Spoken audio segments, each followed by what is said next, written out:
Tommy Curran, how are we doing this week? Tremendous, my friend. How are you? Oh, we're doing excellent. We have Mego back alongside after her absence last week. She was skipping out. So let me ask you this.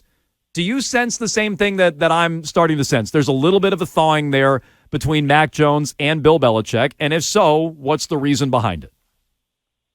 Yeah, absolutely. I think it's pretty much, I think Mac Jones has been pretty open about it, and I think it's well established. I don't think there's a thawing. I think it's melted. I think that Mac Jones, as far as he's concerned, is good. And I think what caused it more than anything was Mac being introspective of what he could do to be a better guy, what he could do to be a better football player, what he could do at whatever the hell he is, 24 or 25 years old, to have a successful career. And I think that if someone was reaching across the aisle, it was Mac Jones. But, you know, Bill is Bill, and you're not going to have a whole outpouring of emotion and him opening a vein and explaining where things are. But Mac Jones, I think, has done a good job of saying these are the things that I focused on in the offseason to become a better leader. These are the things I committed to be a better person. These are the things that I'm working on to be a better quarterback. So to me, it's a Mac Jones inspired effort to help the team. And I think that just the presence, guys, of Bill O'Brien, and I think we're seeing this on a daily basis, whether you like the gritty or the dancing or the giddiness or you think it's goofy, I think it is. Seeing that, yeah, it is. But I think seeing that happen is an indication that Mac Jones doesn't have the weight of the world on his shoulders on every friggin' rep now. He can go back to being a football player and worrying about football things as opposed to, oh, my God, what are we going to do this year? Yeah, and I guess when I say Bill broke him a little bit or there's a thawing, Bill's not going to acknowledge a mistake. You probably know that better than I. So I guess more what I was saying is just hearing Mac take ownership over the leadership or lack thereof last year, like taking ownership over his end of that aspect of it. I guess I read that as more Bill inspired, but that's interesting. You think that's an introspective thing from Mac? Yeah, I don't think Bill told him to say, you know, go tell everybody you're going to try and be better this year, you think. I think Mac just looked at it. And I bet that Mac had, you know, I know that there are people who think extremely highly of him, whether they be teammates or folks around the team who think extremely highly of him, but still had some reservations about where he was as a leader still. Good leader, but there were still things that he could burnish in terms of how he led. And I think, you know, we all go through that. Or in 25, you have qualities, but they're not finished qualities. And I think that probably, whether it be guys like David Andrews or Devin McCourty or Gerard Mayo, might have said, hey, do it this way. Those are good leaders, good guys to listen to, and they all like him very much. And I think they all probably helped him to understand, yeah, there's things you're probably going to have to come across the aisle. Bill's not changing. Tom, I don't want to speak for my co-hosts, but they do seem to relish in the idea that there may be a quarterback competition that is creeping in. Yes. So we got reports from all you people down there that Mac Jones had the starters on the offensive line as they're available, but was throwing to some second-line pass catchers. And then it was kind of the reverse for Bailey Zappe. What is the point of mixing and matching for different quarterbacks like that at this point in training camp? At some point, if Mac gets hurt, then Bailey Zappe throwing to Hunter Henry, Kendrick Bourne, anybody else would be useful.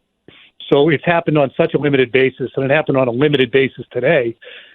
And I think that might have been really the first time that anybody's still clinging to the. I thought yesterday there was a little bit as well in 7-on-7, maybe not the full-blown 11-11. I just think anybody clinging to this notion of there being any kind of a quarterback competition just lives in fantasy land, and they make themselves suspect on any and all opinions. Well, I mean, come on. Let me just give you my pushback here, Tom. Zeke Elliott going out to dinner with Bailey Zappe? No. Is Juju Smith-Schuster talking about Bailey Zappe being to the team and the leader that they follow? Is he taking all the reps and outplaying the other guy as drastically as Mac Jones is to Bailey Zappe? Is the owner so steadfastly in the corner of Bailey Zappe? This is such an idiotic conversation. Well, so let me push you're back. having, despite all the evidence being given. Well, hang on. The evidence changed the last 2 days because last week what everybody No, was it shouting. didn't Yes, it change. I did. just explained to you why they did that. I'm telling you, they're okay. But so that's your opinion on this. But they were mixing in Mac with Cam, and the justification at the time was, well, Mac, you gotta if Cam gets hurt, you need to give Mac his opportunity. No, there. it wasn't. Yes, it absolutely was not. It was. It absolutely was not. They were mixing him in for extended periods 2 years ago. Right. Cam would take the first couple of reps, and then Mac would run with the ones for an extended period. So and Zappe, a couple of years ago, we had people saying there was no quarterback competition. I remember Ben Bowen writing, if there's a quarterback competition, I don't see it. Meanwhile, we're out there telling you that Cam was on the verge of losing his job, and he eventually did. So trust me. And so I'm saying there were a lot of people justifying it. So I'm not saying you specifically, but there were a lot of people justifying that then that, hey, well, you just got to mix Mac in. All I'm saying is I Zappe can't help what they do. That's fine. Zappe started yesterday. He got more today. So if that trend continues, I think it's worth keeping an eye on. And Mac is not outperforming him. Zappe did not start yesterday. You're being misleading. I'm saying he got reps with the ones when he wasn't getting reps with the ones before, Tom. That hasn't changed. He got reps with the backup line and the starting offense and the starting wide receivers and tight ends. No, so that changed. That's just again, that is no smoking gun, Jonesy. Okay. Well, look, I'm not telling you he's going to start week 1, but I want to keep monitoring that. But I don't mean to sidetrack this. Go ahead, Arcand. You want to keep it alive. I think it's alive when he's getting reps with the ones. It ain't. Okay, well then we'll agree to disagree. I'm sure. I'm sure. Honestly, you'll be right on this, Tom. But I'm going to keep paying attention to it. Go ahead, Arcand. Tommy, with the Mac Jones, we heard Belichick talking about this a couple of days ago, and it does sort of seem like Mac's improvement coincided with it a little bit. He talked about the offseason awards and how Mac was a winner of these offseason things, and he sort of generalized what they were. Do you have more insight into what that actually was, what Mac was awarded for, and if that may have played into his improved play here over the last couple of days? Just probably participation. How often are you there? How early are you there? Did you improve from your previous highs? I really don't know. I'm just guessing it's a participation more than anything else type of thing, and attitude. I mean, did you do more jumping jacks than other people? I think it's just a recognition thing more than anything else. But I don't think has anyone called into question the kid in terms of being able to put in the time. It was more calling into question, all right, how willingly will he eat this poop sandwich that is being served to him? And eventually he became unwilling. All right, I'm afraid to ask another question because I don't want to set off something between you and Jones again. So I'm going to ask a happy one. Tom, you know I've fallen for the training camp all-stars before. I'm thinking of my beloved J.J. Taylor. But Pop Douglas, how real is what you're seeing from him out there? And can we expect him to be involved in this offense in a real way once the season starts? It's real. Spectacular. Yeah, you definitely can. I mean, he would have by now faded to playing with Bailey Zappe with the twos if that had case, but he's with, Mac Jones and the ones quite frequently. And they had a thing today, it was one-on-one tackling, 3 different reps. I don't know if anyone touched him, and it's in a confined space, and he's just water bugging around and hand on him. So he has a unique skill set. He's the only little water bug guy they have. He doesn't look overmatched. He's physical enough to block. He can do all those things that, you have become accustomed to over the years, whether it's Amendola or Edelman or Brown or Kevin Falk. You have to have somebody who's elusive, or Marcus Jones, for God's sake. You have to have somebody who's elusive enough to make people miss and to make a defense have to rally to the ball and worry about a home run threat. What happened with not Mac Jones today, Jack Jones today, and what does that mean for him, Tom? Is he our coach is looking at him sideways? Like, what does that mean with him getting? It sounded like pseudo kicked out. He didn't get kicked out. He left. He walked out. Unless many of us who are watching it closely misread the situation, he left of his own volition.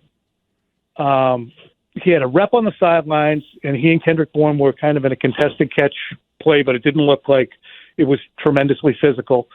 And that play ended, and then apparently he took off his little oven mitts because they were wearing the mitts today so they didn't clutch and grab, and he threw them down. And Sean Wade, Philip Perry observed, was, talking to him and smiling, trying to say, come on, you're not going to leave. You're not going to leave, are you?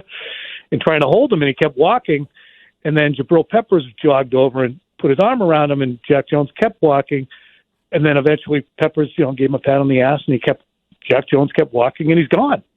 And then 20 minutes later, he comes back out, and Matt Groh, director of player personnel, spoke to him for a few minutes, and then Jalen Mills, cornerback safety, came up and talked to him for a much longer time, kind of, gesturing with his hands in kind of a pleading fashion, as in, you can't do that. We need you out here, So, to me, he's going through a lot. To be empathetic, even though whatever he did at Logan Airport and however that works out, he obviously bears the brunt of all of the responsibility for your luggage and what happened that night.